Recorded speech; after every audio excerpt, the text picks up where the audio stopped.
भगवान बुद्धांचे धम्मनगर मिलिंद प्रश्न या ग्रंथामध्ये आपण आज अभ्यासणार आहोत. भगवान बुद्धाचे धम्मनगर. बारमाशी आंबे.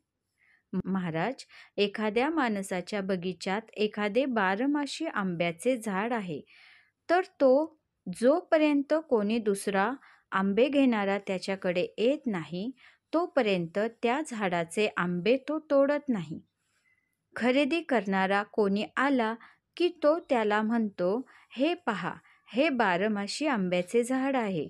तुम्हाला किती आंबे पाहिजे आहेत ते या भावाने तुम्ही कधीही विकत घेऊन जाऊ शकता. तुम्हाला कसे आंबे पाहिजे आहेत? कैऱ्या की साधारण पिकलेले, कच्चे की एकदम पिकलेले?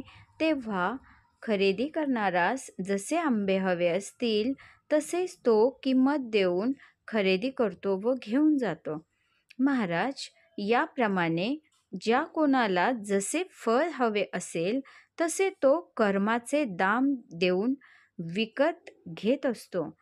मग ते स्त्रोतापत्ती फळ असो की सकृदागामी फळ असो की आणखी कोणते फळ असो. हेच आहे महाराज भगवान बुद्धाच्या धम्मनगरातील फळांचे दुकान. कर्मरूपी पैसे देऊन लोक अमृतरूपी म्हणजेच अरहतपद विकत घेतात आणि त्यामुळे ते सुखी होतात. साधू साधू साधू.